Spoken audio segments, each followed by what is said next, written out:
Good morning and hello everyone. Welcome to Kind Malaysia 2021 Panelist Discussion 1 on Humanity During Hard Times.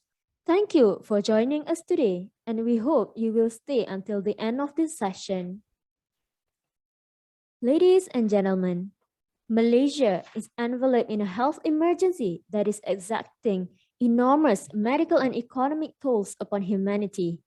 As we are finding our way through this crisis, it is imperative for us as a society to focus and reflect deeply upon what could we do or what more can we do to help others that are so impacted due to fear, shortness of essential supplies, job and income losses, family issues, mental and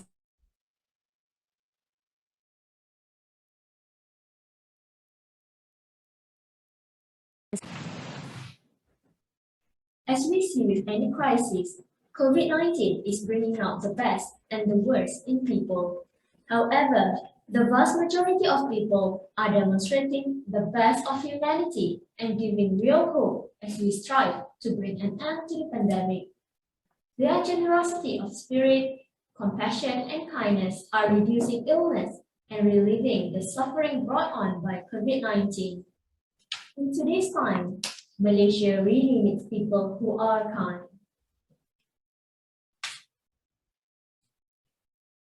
First, an objective from today's session is to raise further awareness and understanding of humanity programs and real situation in Malaysia. This morning, we are very lucky to have distinguished panelists.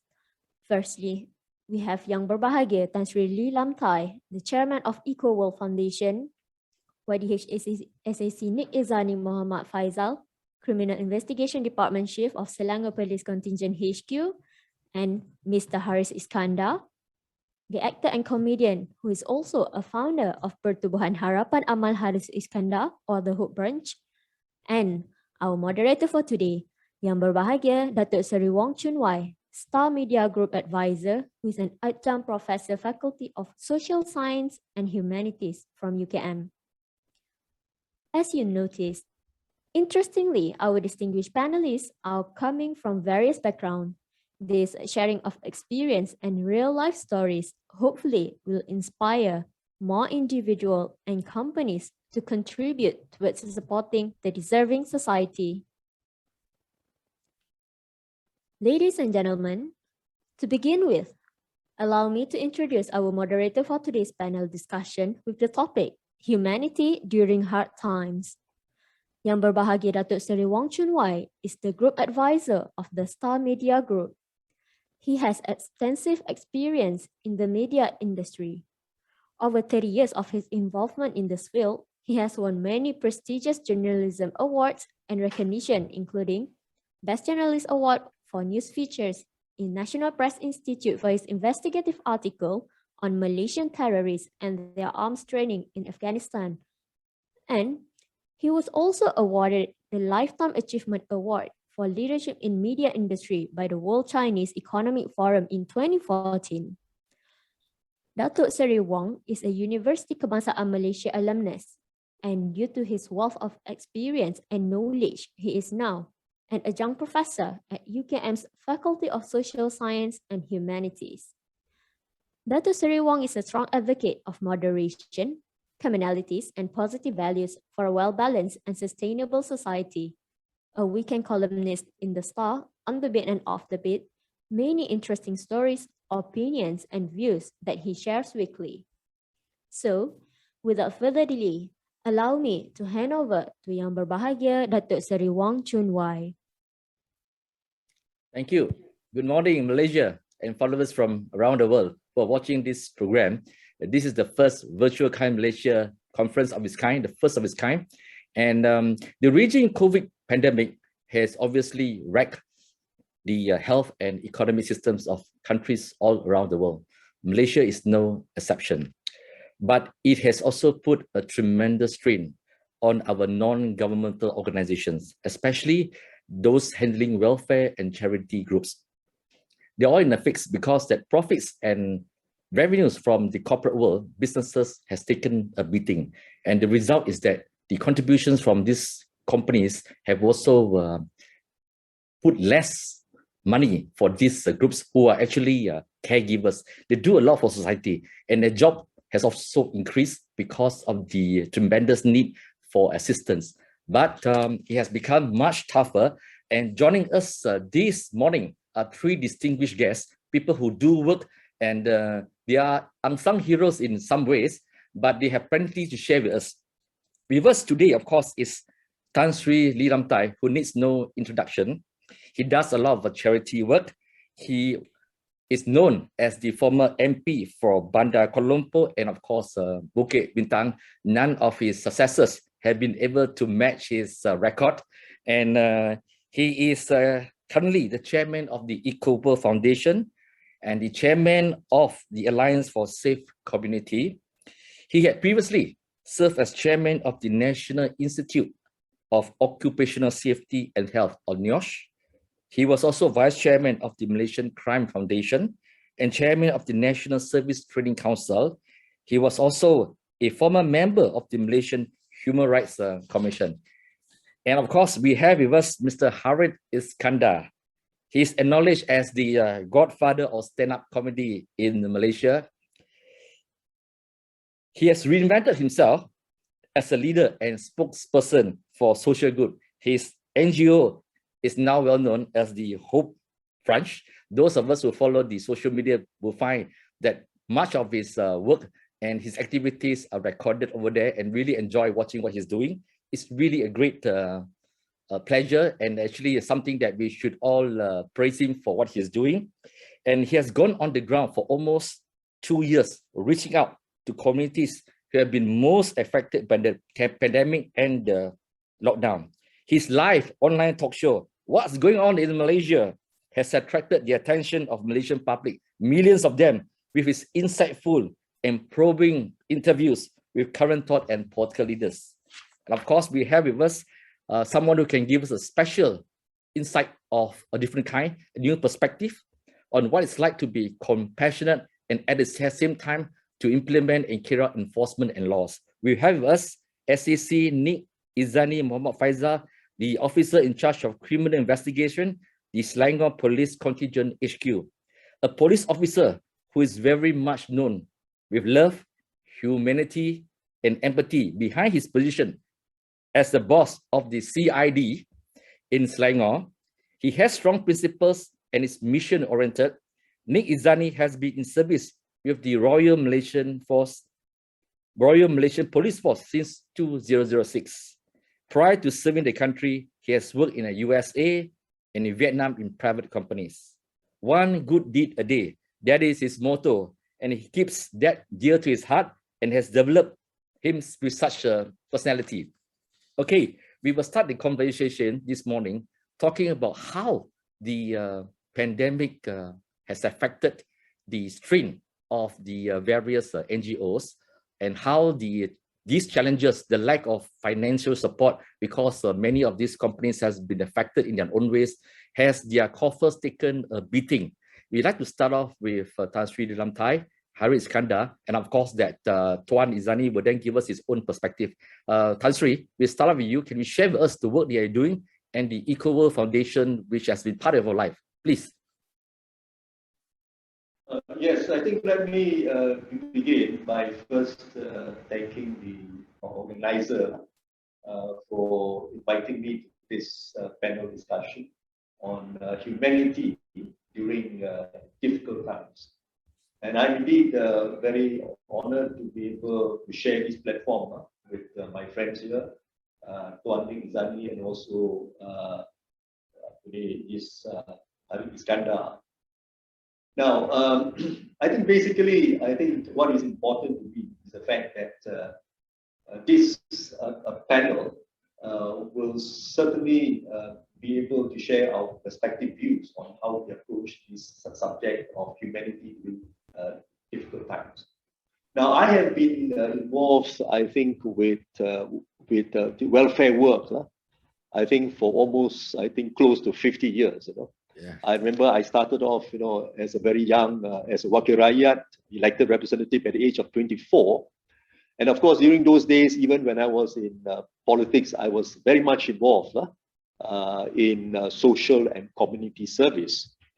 And so even after I retired from politics in this 1990, I decided to dedicate myself to a number of NGOs, NGOs which are committed to welfare, NGOs which are committed to the betterment of the community in their own ways and so on. So I was appointed as the chairman of the Ecoworld, this foundation. And of course, the foundation was set up in the year 2014.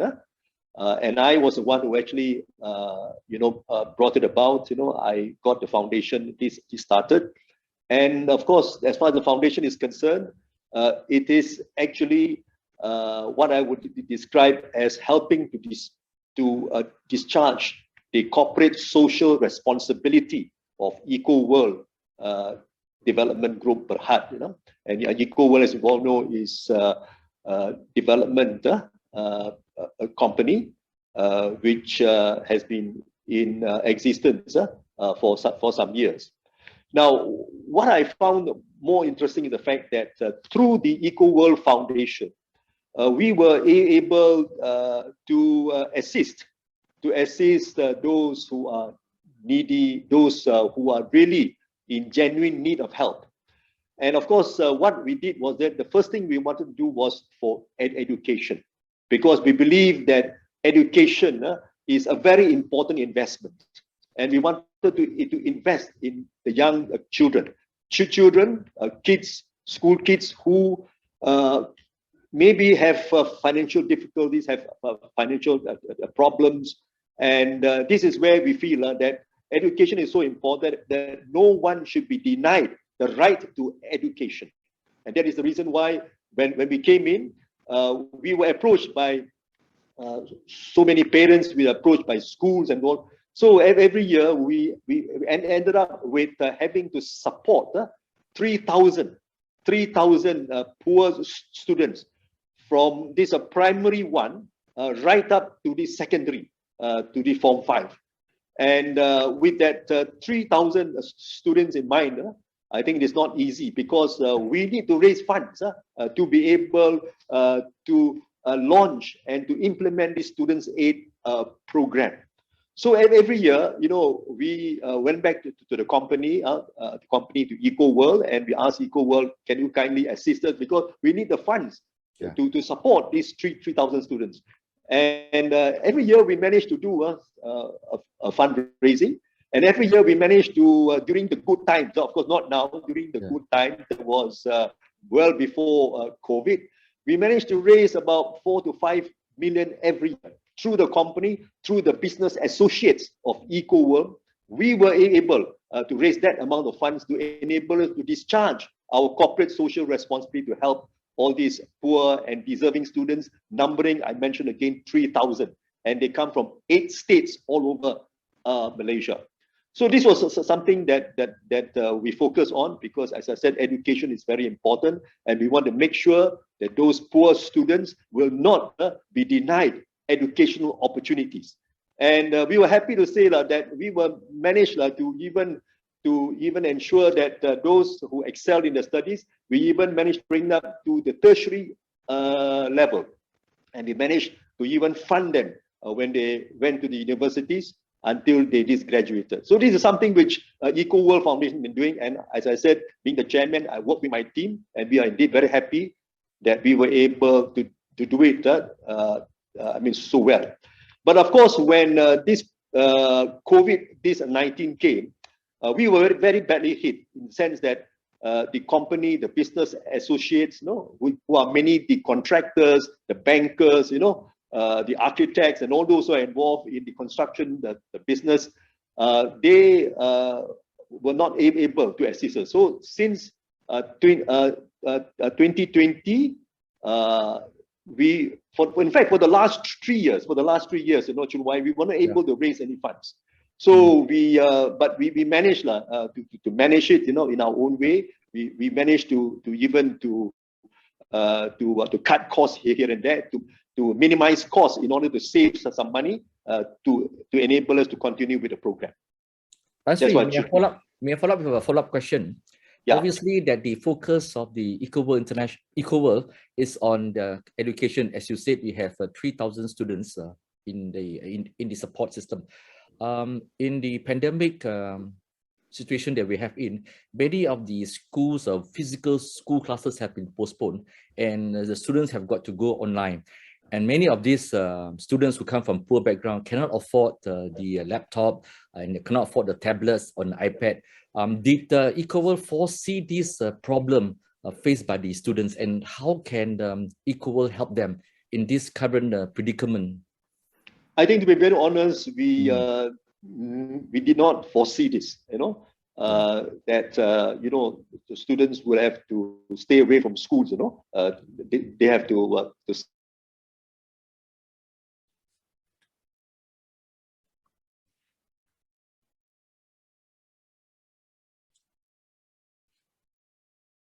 who really needed these computers and all these this paraphernalia that they need to enable their studies. Then what we did is we try to approach some organizations with the hope that they will be able to sponsor some of the computers and that we can provide to the students. So it is something that we don't foresee, because all this while, as I said, we have been taking care of that SAP program, which is largely, I said, through paying for their fees. I mean, for example, they need to purchase books. They need to pay the tuition fees. They need to pay for computer. We took care of everything. Even took care of their meals in the canteen. Wow. No, in fact, all the meals are the meal for students took up quite a big portion of our funding.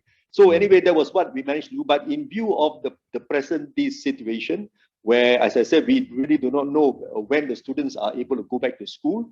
But I would assume that we will try to do whatever we can, given the very limited funding we have, given the difficulties, the challenges we have to face at the moment.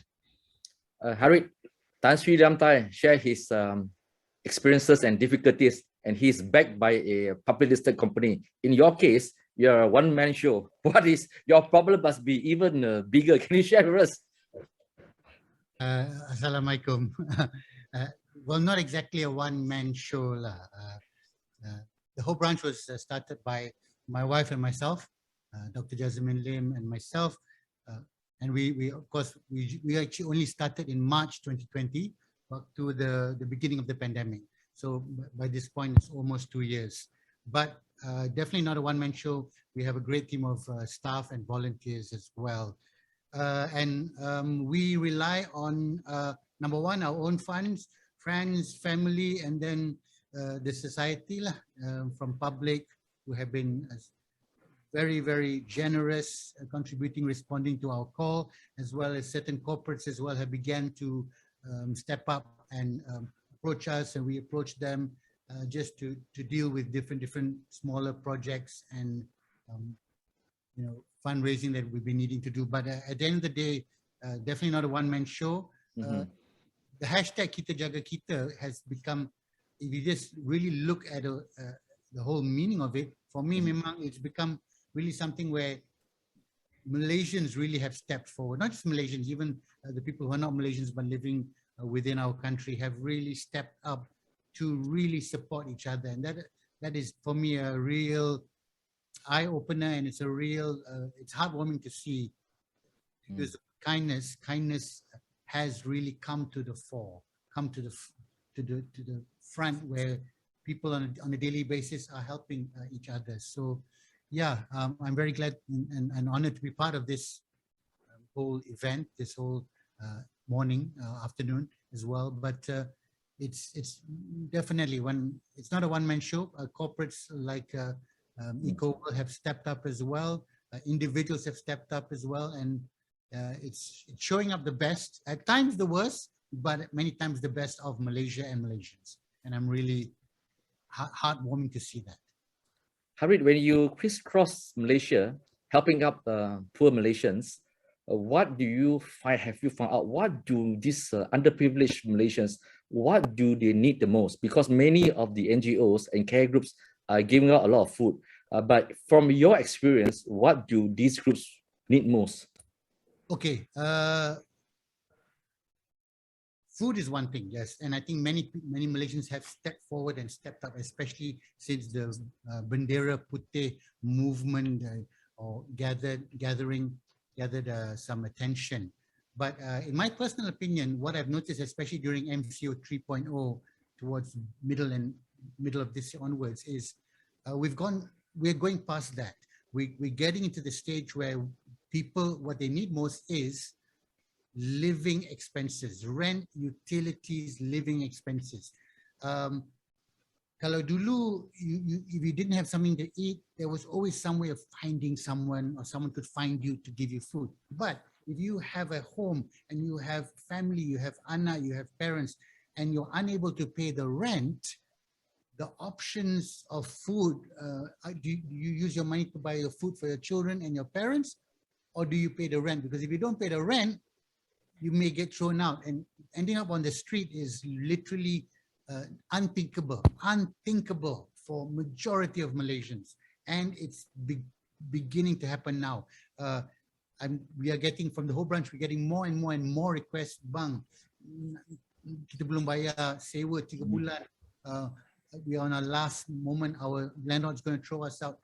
Tak boleh bayar electricity. These are what we call basic necessities of life now.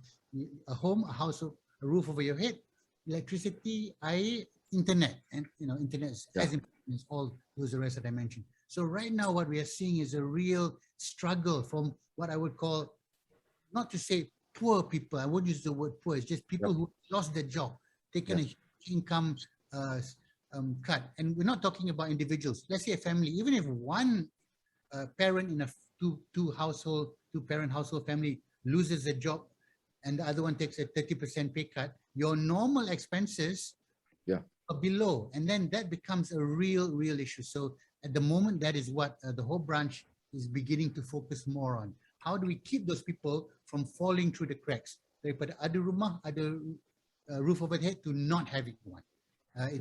Which, by the way, will lead to all these other problems of depression, social pressure and stuff. So that is a whole different ballgame altogether. I agree with you, Harith. As we all know, the number of middle-class Malaysians have declined very sharply to the bottom 40, and that's a serious concern for Malaysia, because that the middle-class Malaysians are very essential. They're important for consumption, and they support the stability of Malaysia. So when we see this M40 taking a dip, it's quite worrisome. Recently, I did an interview with Datuk Amir Maidin, the boss of the local hypermarket Maidin supermarkets, and he shared with me a very interesting story. He says that in his supermarket, he's seeing more and more Malaysians who has started stealing things from his supermarket. Simple things like bawang, garlic, vegetables, and fishes. In the past, they would go for more bigger items, but he has seen a lot of these vegetables and food stuff that's been stolen. And of course, he said it's really heart-wrenching for him. He showed me videos of Malaysians who take the trouble to actually come and steal things because they needed that as food. I'd like to pose these questions to Tuan, Nick, Ezanee. How would the police, when they have this situation where they find themselves burdened with having out to carry out the law, carry out enforcement, and yet at the same time, they understand the need to show compassion. Can you share with us some of your stories, sir? Well, when it comes to enforcing the law, there is no other way. The law is very clear, the black and white of the law. But then there are situations where we do have the powers not to continue with investigation, like what was viral early in the year. I discontinued an investigation on the particular lady who stole some items in a local store. It was within my powers to do so under the law. So it has, they call it kuasa budi bicara. It means that you see the crime, but then the items was not actually, been taken away. It was returned back to the store, and to my discretion, I see that the lady should be given another chance. It was out of desperation. Yeah, yeah. Of course, there are people who actually disagree with that kind of action. Crime is a crime, but then it's also a crime to punish such individuals. So what I'm trying to bring back actually is the idea of humanizing the badge. Before I get there, I need to explain the history of the Malaysian police. Just give me a minute. Sure, please. It was Royal Malaysian Police was modernized by the British. 1807. They brought a date, 25th March. So during that time, we were the main task was to protect the crown's interests and maintain public order. Okay. So what kind of policeman do you have at that time? What kind of image do you have at that time? A warrior, protector. Okay. It was not until after World War I when we were more organized, logistically, we were in a mode of semi-military. So you have this warrior and his protector kind of mode of engagement. And during the Japanese occupation, that it changes from a warrior, from a protector, you become the oppressor. Okay, and after the Japanese occupation, the pre and post independence, we had communism to deal with. So again, we put on the face of a warrior and protector. You see a warrior and a protector. This stern, this warrior who were enforcing the law, fighting the danger away. And then when the communists surrendered in 1989, our society matures. They demand more. Okay, they look for a better and a comfortable way, a balance between a warrior and a protector. And what is it? A guardian. And that's what I try to introduce to the public. The guardian image of a police officer. How do we do that? By humanizing the badge, and that's where you see the phrase "one good deed a day."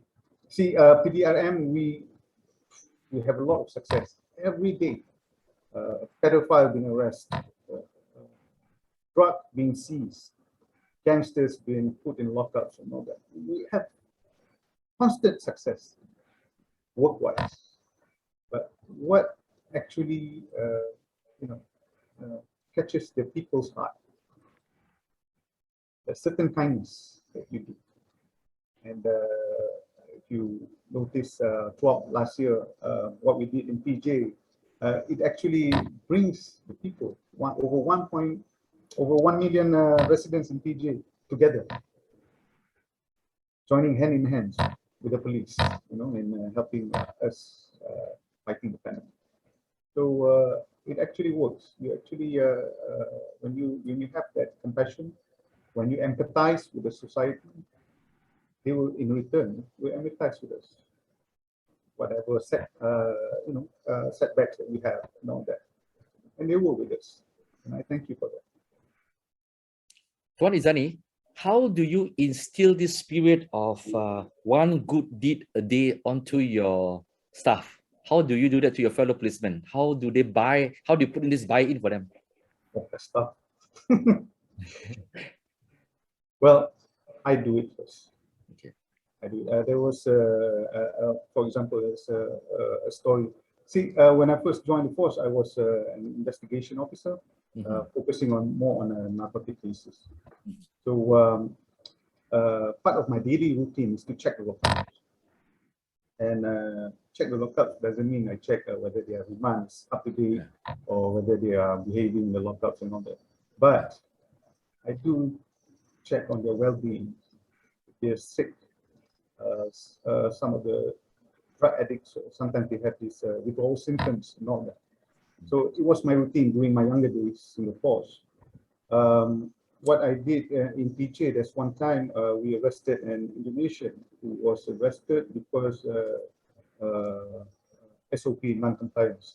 He was traveling from, at that time, Serdang to PJ just to send money to their parents, to his parents in Indonesia. So if you have lived overseas for a while, foreigners normally they go to a particular place where they trust to send money. They don't go, you know, any banks or whatever.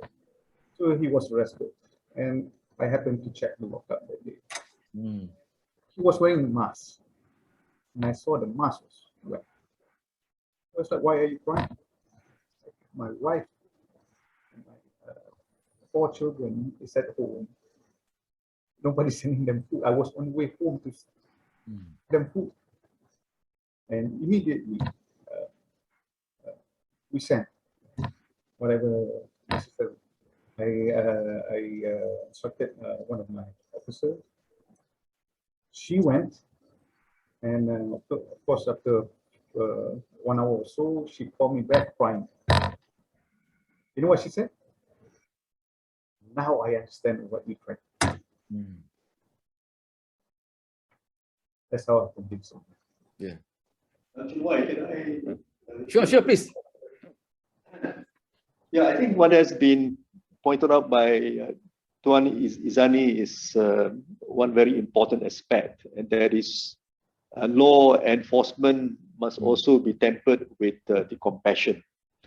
And of course, I think what really struck many people in PJ when Tuan Ezanee was the OCPD, you know, how he managed to handle, you know, the case where the woman was found to have gone into a shop and have been involved in some theft, you know, over some very small items just to feed the family. And I think what Tuan Ezanee had done, you know, by coming this forward to assist, you know, the poor lady concerned, I think is something very remarkable. Yeah. So I would like to mention here, perhaps I think more of such things I think should be done by the PDRM, because I'm sure there are many areas where the police can also give what I would call a very soft touch to many of the issues and problems you know, in the country. Yeah. And where, for example, where law enforcers can be seen to be doing an act of welfare, you know. And I have seen, for example, even there was a case where the policemen not only talk about human welfare, even animal welfare. I remember seeing, you know, I think there was a cat that ended up in the drain, and there was a traffic policeman on duty there. You know, what he did was that he went forward, got into the drain and brought the cat out. You see, I mean, that sort of thing I would say is very touching, you know, really, because you know, you have a law enforcer who is supposed to be hard, you know, in discharging duties, but he has a soft touch, you know, the softness in him, and this is something which really is very much associated to what we are discussing today.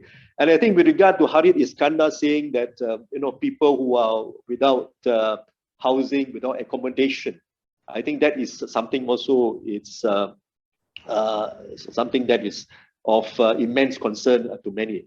And I think this has brought out the issue of, you know, I mean, to be human is one thing, but to be humane, to be compassionate is another. So it always brings my mind, for example, if you are, you know, the owner of the apartment, or the owner of the flat, I mean, where because the tenant is unable to pay and you have to force him out, I think this is certainly very, what I call it, inhuman.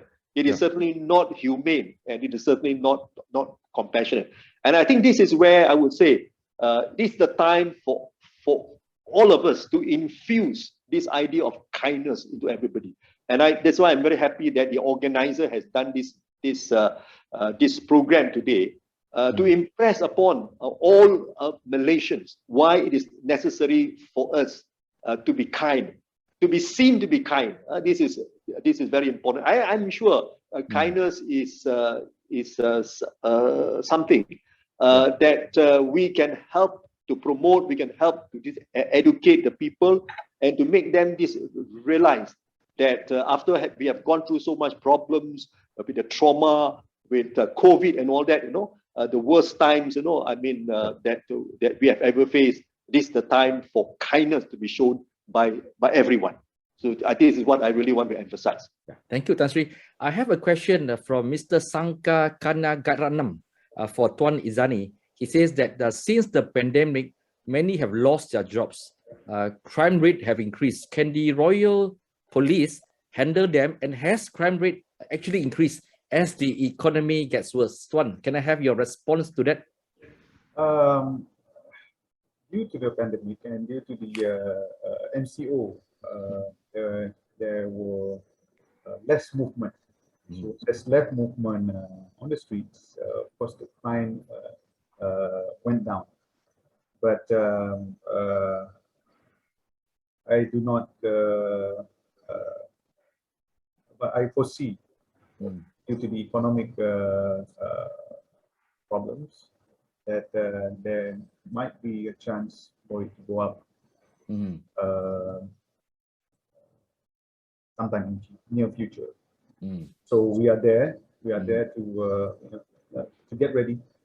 Okay. But we need the people of Malaysia doing what we do right now, creating awareness that kindness actually begins when we know everybody's struggling. Yeah. But then we cannot help everybody.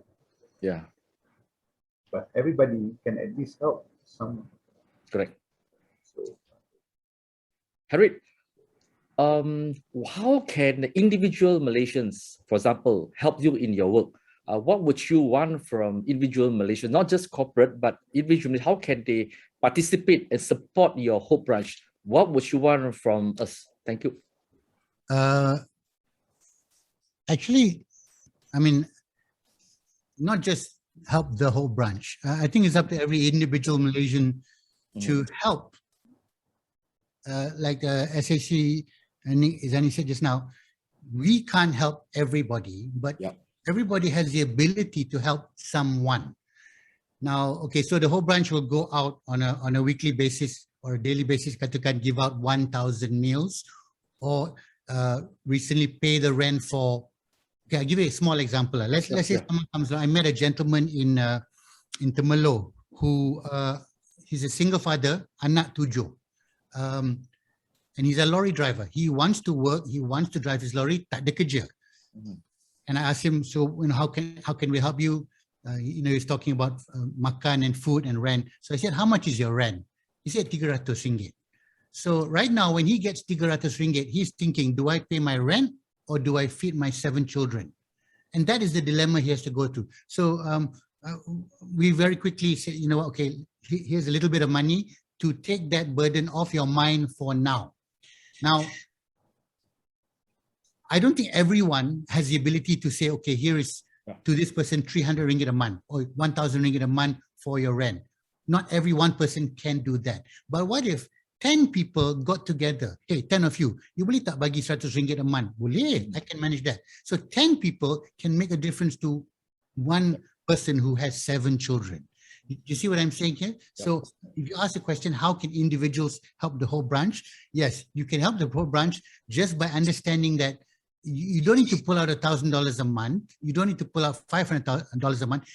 But contributing what you can on a regular basis, not just helps the whole branch, but can help everyone out there, every NGO, every individual. So if you think about it, not one person can't help everybody, but everybody can help one person.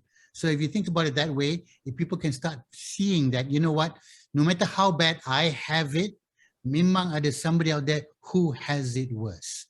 Yeah. So if you start realizing gratefulness, you need to be grateful that what you have is more than what a lot of people have. Then you start to realize that actually kindness, in terms of giving, in terms of supporting, in terms of helping, does not really take that much of a toll on people. Kalau orang tengok, yelah, awak polis, awak boleh tolong, awak Ecoworld, awak boleh tolong, awak whole branch, awak boleh tolong.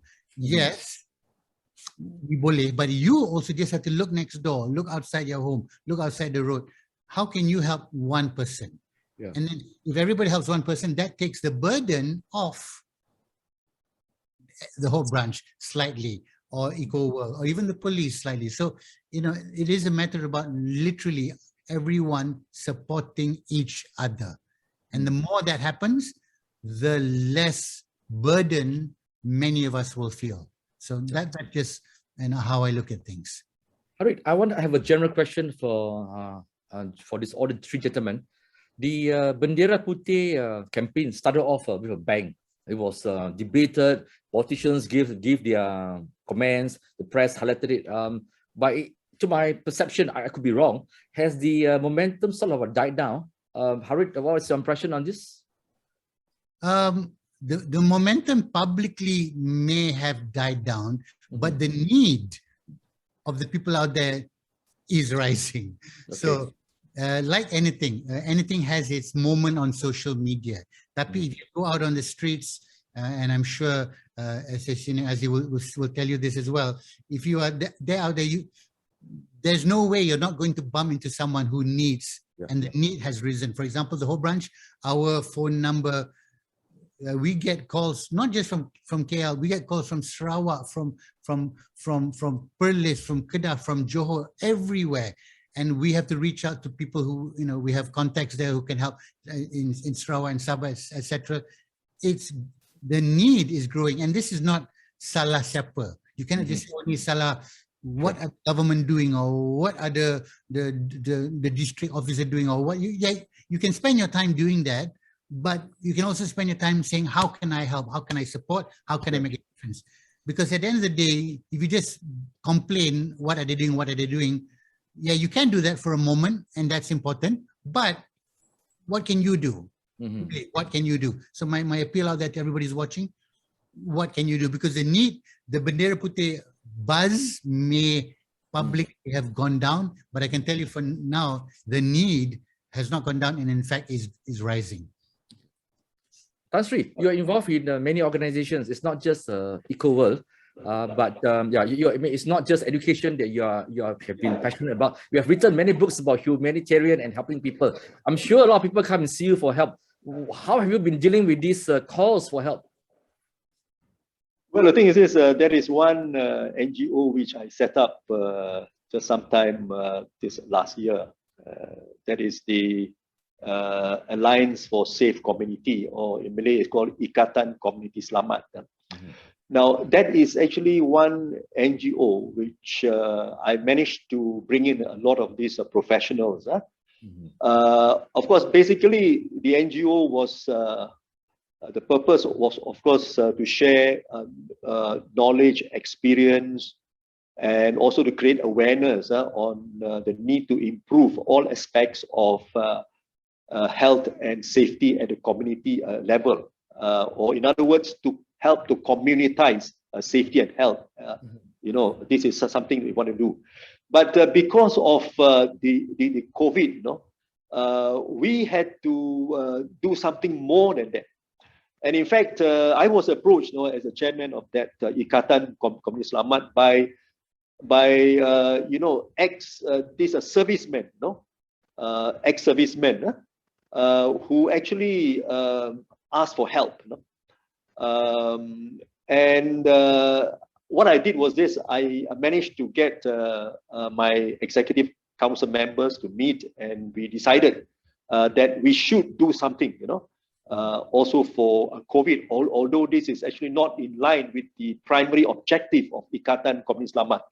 So we started to pass the hat around among our members of Ikatan. We have about, at the moment, we have about 80 over members. And we passed the hat around, and we managed to raise a sum of about 35,000 or so. So with that amount, we managed to get what they call it, food, just bundles, where I personally, with my committee members, handed over to the Ex-Servicemen Association. And what they told me was this, that although they were ex-servicemen, but they needed a help, other than what could be provided by the government, which is quite minimal to them. So as I said, we managed to come forward and to help them. And of course, other than helping the ex-servicemen, there were also individuals who approached my committee members, who approached our exco members, who approached me, and whatever balance that we collected, we also managed to provide food baskets to those individuals is concerned. Now, coming back to this question of this Ecoworld Foundation, I also want to share with you that this is something also extraordinary that we have done, and that is whatever amount that we saved, from the Students' Aid the program, we managed to allocate a sum of 135,000 ringgit under the special aid, the COVID special aid. This is a program where we managed to provide provide this just a grocery items. They were given the just vouchers, and they managed to go to the grocery to purchase the items. And each family, we managed to help about 375 families under this COVID special aid program by the foundation. And we managed to give out 300 ringgit to each just a family. And besides that, also, we were approached by a number of other very deserving NGOs. And we also managed to help something like about 10 NGOs in providing them with the food, just vouchers, where they could go to the grocery to purchase those items. So I would say, I think all in all, I think this the pandemic has really created a great impact on Malaysians. And of course, coming back to your issue of the white flag, this bendera putih, I think basically there is nothing wrong with that. We shouldn't bring in politics as far as that the white flag is concerned. To me, it is an act of this desperation. It is an act of appeal, an urgent appeal for help. And of course, I have also asked some of our Ikatan members that no matter where they are, if, for example, they come across any house with a white flag, I ask them to go to investigate, to find out, okay, what it is about. Because we also do not want people to this misuse or to abuse the white flag. So if they come back, for example, that there is a genuine request for help, that they are in great need of help, they need food and so on, then we will try to find ways just to assist them. So this is what I want to share with you, Chun. That's why you mentioned the plight of the ex-servicemen. I want to ask the Tuan Ezanee about the police force. With this one issue, I feel very strongly. I've always said that policemen, they are frontliners as well. They put their lives on the chopping block, so to speak. Their lives are at stake. Every time that their husbands go out, if they work for the CID, the families are not sure whether the husband will come back alive or not, because anything can happen in a day. I always feel that the police officers deserve better than what they earn now. If you're a teacher, you can have part-time teaching tuition classes. Okay, there's some spare money coming in. But if you're a policeman, there's a limitation to it, unless you commit the corruption. But generally, the policemen have this tough problem. You live in a city and you have three, four kids. You have 3-4 kids, and the cost is really tremendous. Even going out for a McDonald's meal at the weekend, can be a bomb to many people in the middle class family. How has your police officers and including the retired officers been facing in this tough situation right now? Swan. It's tough, but we still have our salary by the end of the month. So we may not get the best ideal salary. Well, it depends on the person himself. I remember joining the force with certain salary, and I have to, downgrade my living prior to joining the force. And we make do. That's what the force do. We make do with what we have and give what we could. To complain that our salary is not enough, to complain that our logistical equipments are not enough. Well, there's channel for that, and I believe the government is also doing a lot of things to address that. But to stay frustrated just because we have these setbacks, it's just irresponsible. We took an oath. We took an oath, and we're given whatever we have. There's no other way than to move forward and to give the best to the Malaysian public. We took an oath. Okay, Tan Sri, I must share with you a story. I'm like you. I also sit in many foundations. So there was one particular foundation that I was sitting in. I raised this question of giving allocation to animal welfare organization. You are involved in SPCA, and Harith is an animal lover like all of us. Okay, we believe whether it's dogs or cats, they are creatures created by God, and they also like human beings. Okay, we need to take care of their welfare. Of course, the particular chairman who was chairing this foundation said, Chun, don't talk about animals because human beings do not have enough food to eat right now. So yours is at the bottom there. I know you're heading SPCA. Animals needs to eat too, okay? And SPCA, like many other similar organizations, have also been hit by this kind of, what do you call it, contribution cut. What is your view on the situation faced by animal welfare societies? Yes, well, this is something that is quite interesting, which I would like also to discuss here. Now, I think of late, I have been told that there have been a number of people who actually have even gone to the police, to ask for a special permit for them to go and feed the strays. I don't know whether you're aware about it. This is the fact I'm telling you.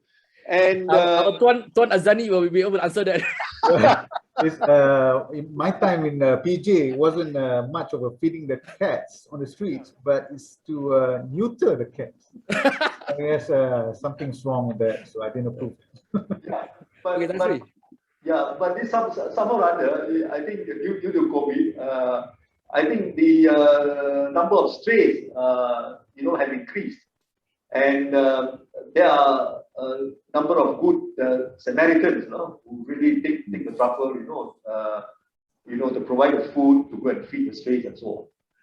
Now, I'm of the view that, of course, both are equally important. Human welfare and this animal welfare, both are equally important, because after all, we are part of the planet. So I feel that that if there's anything that we can do, to help even the animals, I think we should help. And even as far as SPCA is concerned, during hard times like this, we have also run into problems of getting the sponsorship, of getting donations from animal lovers, And this is the reason why we have been emphasizing the fact that we have, been advising the animal owners that it is very, very important that they must know how to take care of their pets or their animals, because there is no point for them to own a pet if at the end of the day they are not going to take good care of it, and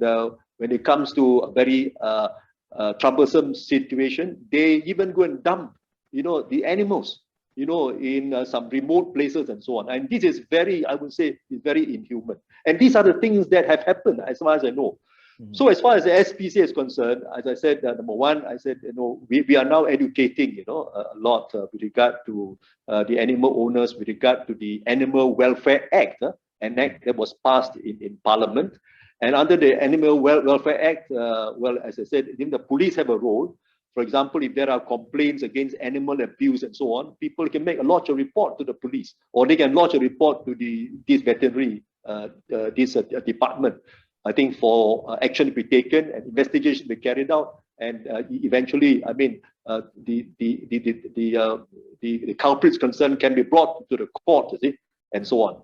So I would say, just in short, because there may be those who say, when it comes to animals, it is secondary, be careful. Yes, I would agree to that extent. Yeah. If we come to just a balance, for example, between, I think, animals and human beings, although I would say, as I said, both I think need to be taken care of. But of course, for humans, we know there is a greater need. And this is the reason why, as I said, I have been telling all my NGO members that if they are approached, if they are contacted by anybody, I think with regard to food or whatever welfare aid it is, we must do our best to assist. Although, as I said, we are also limited in terms of funding and so on. Yeah. So this is what I've got to share with you, Chun. Harith, do you want to chip in? You rescue a lot of animals too? Well, my wife will say that she rescued me, so maybe I fall into the category of stray animal. But yeah, it's, you're talking about being humane. You can't be humane to another human being without being humane to animals as well. Iguana pun, hari tu I nampak one iguana, panjang, big iguana, but half his tail had been chopped off. Although I was scared of the iguana, I felt quite sorry for him. But yeah, it's a tough time for everyone. There's nobody, I think, nobody's escaped whatever, hardship is being thrown upon us, not just in Malaysia, but the whole world by the pandemic. And on that point, I just want to talk a little bit earlier about what Tuan and Ezanee was talking about as well. Although, I think the police have some of the hardest responsibilities, because I understand sometimes kita pun, kenapa boleh tangkap ni, kenapa boleh tangkap tu. Yeah. But if you look at the law and the job, mesti tangkap. That, if you tak tangkap, you're not doing your job. Kalau tangkap, why are you doing your job? So yeah. It goes across the decision of nak tangkap, nak tak nak tangkap. You can't just. Yeah.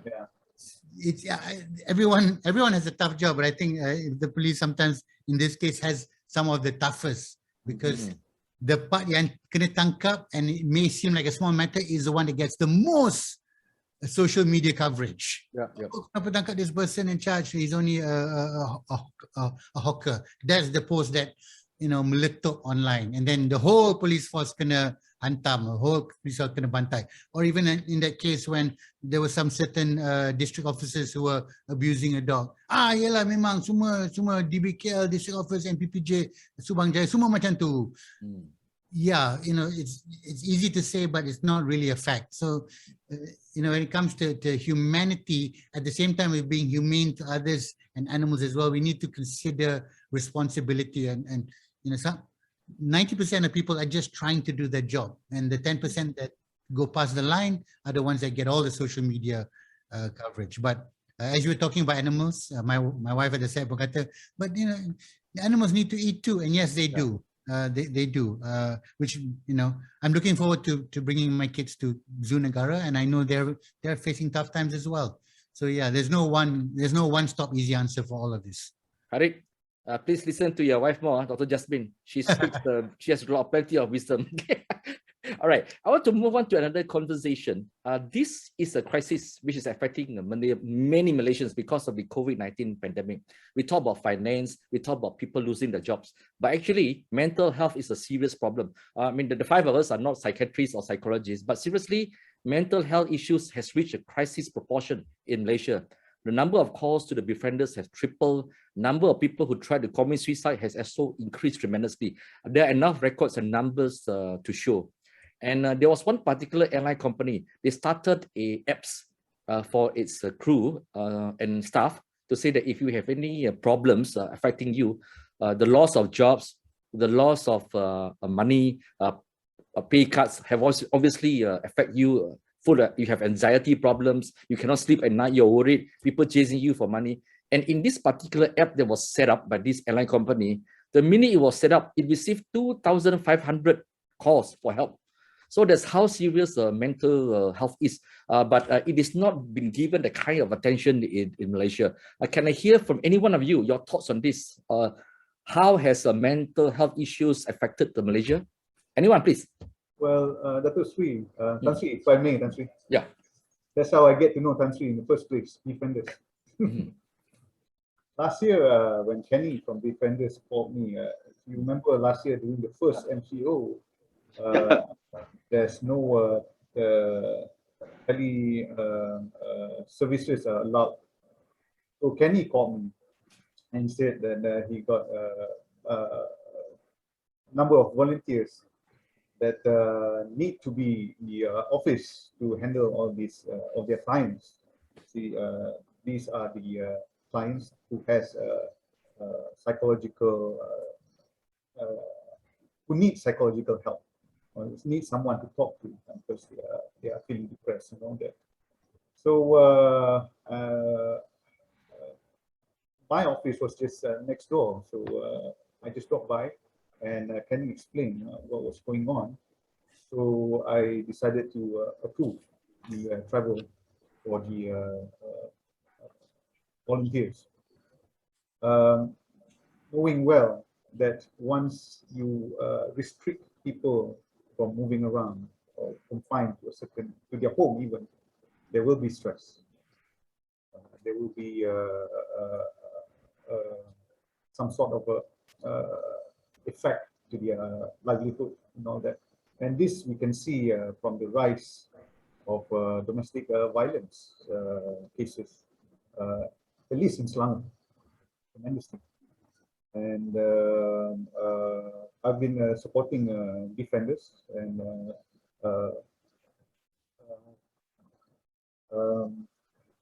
that's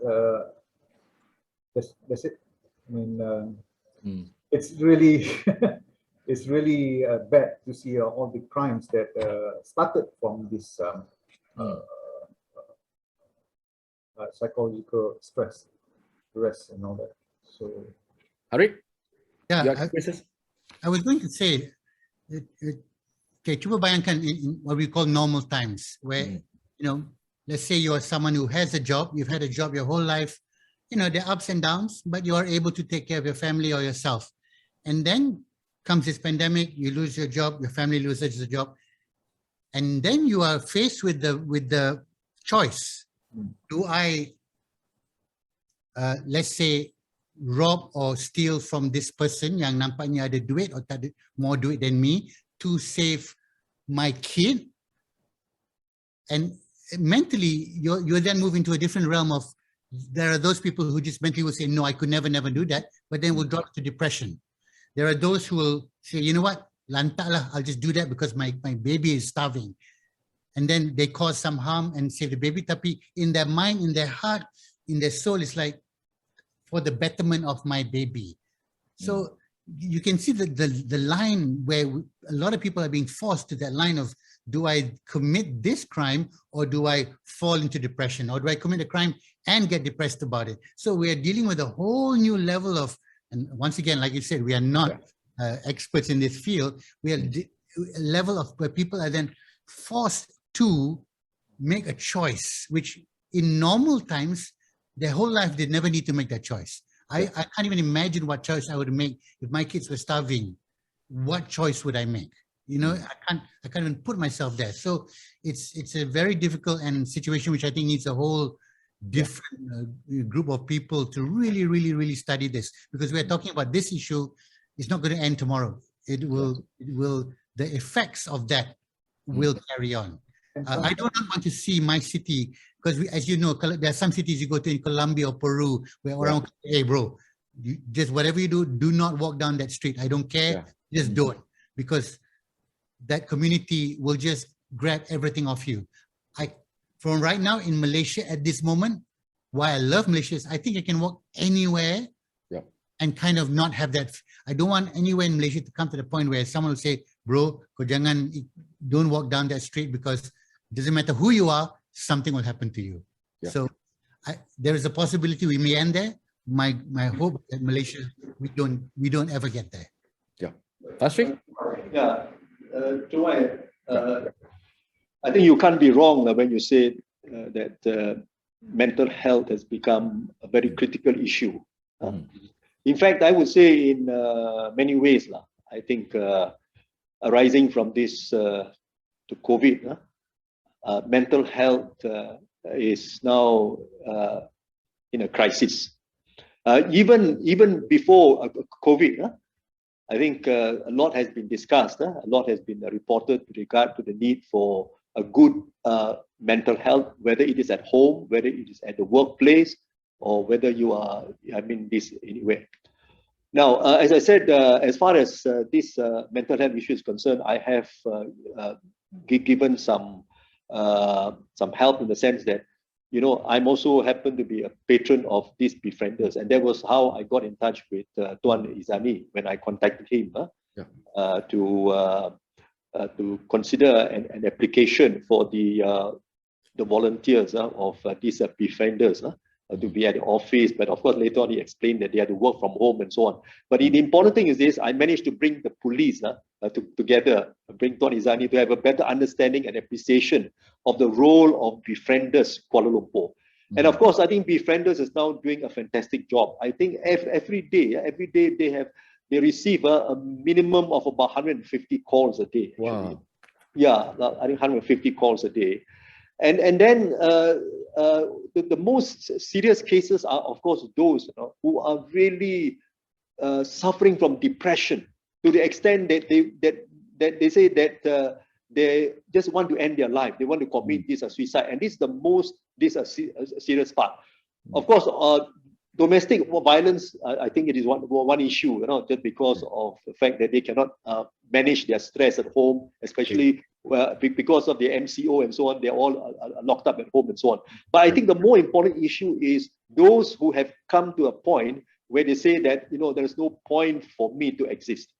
I really want to end my life. And these are the people who really take the trouble to call these befrienders.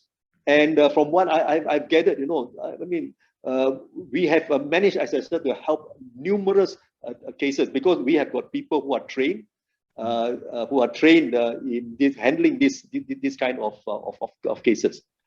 So I think what needed to be done as far as mental health is concerned is for the government, to give greater focus, I think, in the area of mental health. And this comes also under the Ministry of Health.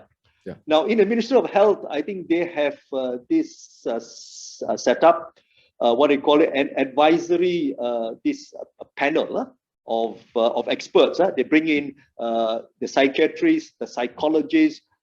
They bring in some very senior civil servants, NGOs, and so on. So that is a forum where a lot of these mental health issues were brought up.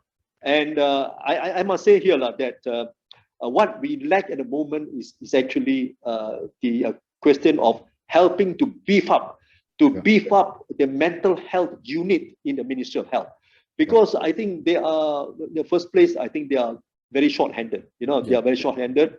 They don't have enough people to actually man that unit. And on top of that, because of the COVID, even some of their staff have to be advised, that they have got to go to certain places to give mental health support and so on. These are social services and so on. So I would say, by and large, I think this is something that I fully agree with you. There's something that needs a lot of focus, needs more attention, it needs more allocation.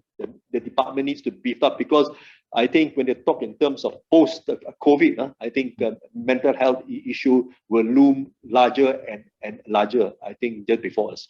Right. I spoke to a psychiatrist from University of Malaya, and he told me that they are so heavily bogged down with work because many of their patients now include people who are frontliners, and that they have to make calls every day. They have to decide, make critical decisions. It's a life and death situation, and they see so many deaths and so much problem. When they go home, they face further problems. So the numbers are really staggering. And of course, in the case of befrienders, the number of cases that's touching of suicidal nature has also increased. We have spent more than an hour talking about the gloom of Malaysia, but I want to end this with a positive note. There's a lot of negativity in Malaysia, whether it's race, religion. We are very divided. But in an unusual way, the pandemic has also brought Malaysians together. I think Harith can share with us. Now, I'd like to share this experience, okay? I have a friend, she's in her late 70s. She's a retired teacher. She went for her vaccination at the Sunway Hospital, Sunway Convention Center. She's a Chinese, and she went there. Obviously, she lost her way. She had to take a Grab. She made an appointment that later when she comes out, please wait for me here. So the Grab driver was actually waiting for her lah. Okay. In any way, when she went to have herself vaccinated, there was this very kind Malay nurse who gave her the injection and asked her, how did you come here? So she said, I came here by Grab. Do you know the way to leave this vaccination center all the way to the taxis outside? She said she doesn't know. This kind of Malay nurse held her hand and carried and accompanied her all the way until the Grab driver came and fetched her. She told me this story. She was very, very touched. It shows kindness here, and that's beyond race. This is another story I must also tell you involving my relative. He was sent to the Selayang quarantine center. Like all Malaysians, when they hear about this quarantine center, they all get very frightened because there are many of these negative stories flying around in social media. When it comes to good news, nobody share. When it comes to bad news, everybody share. That is the Malaysian problem. He went there full of fear, but he was really surprised. First day, he sent me a picture. He said, hey, I got char kway teow for breakfast. Okay, lunch, he had spaghetti for lunch. Okay, so he was telling me, look at these pictures. It's not as bad as what people said. And the toilets were clean, or a bit cold because of the aircon, but everybody was very nice to him. And when because he was sent in immediately to Selayang, he showed no symptoms really. It was very mild, okay, but he didn't expect to be sent in immediately, so he did not have any belongings with him. He did not have any underwear, shirt. He didn't have any luggage. He was just sent in. So for 3 days, he had nothing. He was wearing the same shirt and underwear for 3 days. When he shared his problems, the help came immediately. Suddenly, the policeman came, all wearing uniform. Everybody was asking this guy, hey, you got a problem? You got trouble? No, actually, the policeman was passing him the luggage of clothes. So these are good stories which Malaysians, unfortunately, do not share. Harith, I'm sure you can tell us more about how Malaysians can have come together. This is a recap for the three gentlemen, Harith, Tan Sri, and we end with Tuan Ezanee. Tell us about how Malaysians have come together as a result. I see it on a daily basis. I just give you one small example. Kita baru balik daripada Kedah, where we were delivering washing machines and fridges and groceries to some of the people affected in the Yan and Taman Merbau area. And there's two ladies there yang we communicated with. They were the one who, bagi nama, these are the rumah and all, and we reached out to, I think, about 300 or 400 people there. And then at the end of the day, because we gave out fridges and a washing machine and groceries, the lady kata, okay, terima kasih. We asked her what she did, or did you want to say, then we went to her house and we saw that she was not as lucky as some of the people that we had gone to help and support. And we were, dia yang tolong everybody, tapi she didn't ask for herself. So we ended up giving her as well, and she was chatty the whole day and tuta. And then you just realize actually memang ada ramai people people out there who are grateful, who are blessed, who want to help others, tapi dia tak minta for themselves. Things like that. And so I truly believe in Malaysians. I truly believe that there is good in everyone. Some bad comes out, but for me, this is just one story. And to tell you the truth, I see it on a daily basis. There are many, many, many good people out there. Asri? Yeah, I think we should all end on a positive note now. Although we have related so many issues and problems, because these problems and issues, I think will continue, will go on. It all depends on how I think individually and collectively we are going to manage them. But when I say I would like to end on a positive note, what I would like to emphasize is the fact that this pandemic, COVID pandemic, has actually helped to bring Malaysians together. Yeah. And I also look at it from the point of view of national unity. Because what I found is this, that in terms of a crisis, every time there's a crisis, you find that Malaysians are being brought together, irrespective of race, irrespective of color or creed. They all come together as one Malaysian family, helping one another, and also trying to see how best we can accommodate. But of course, I always say that we should not only ensure that this unity only exists in times of crisis. Even though there's no crisis, I think the people must also be seen to be united. But of course, this is always a challenge, when it comes to politics and so on.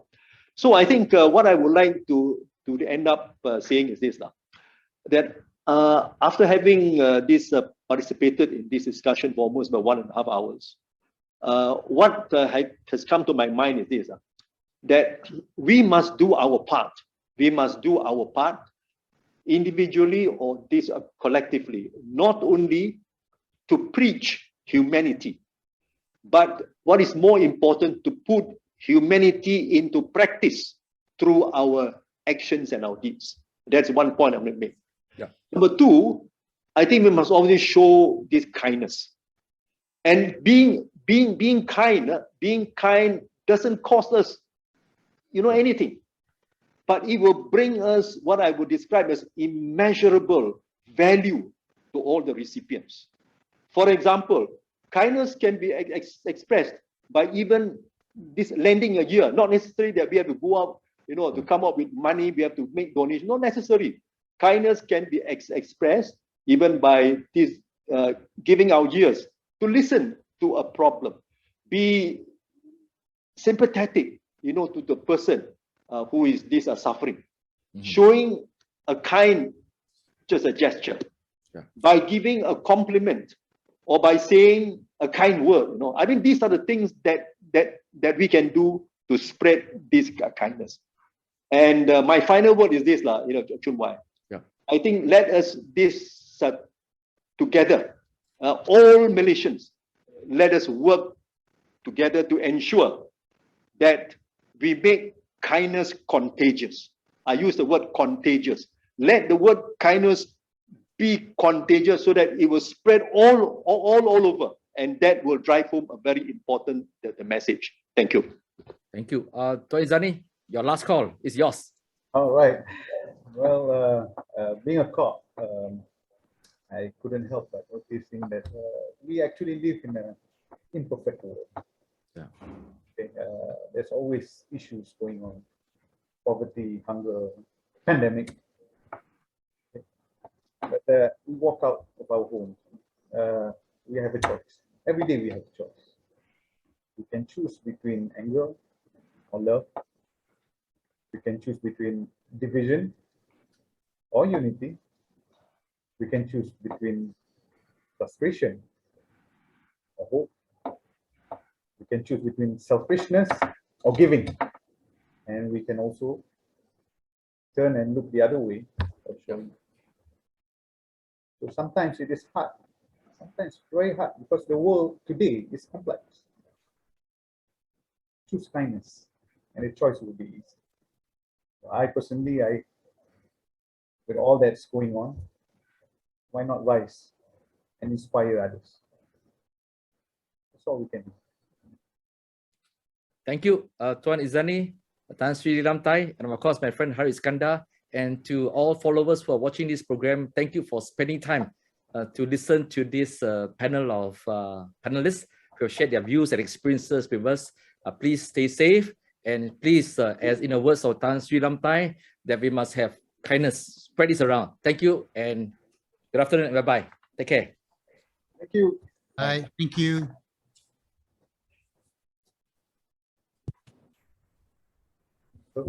Habis.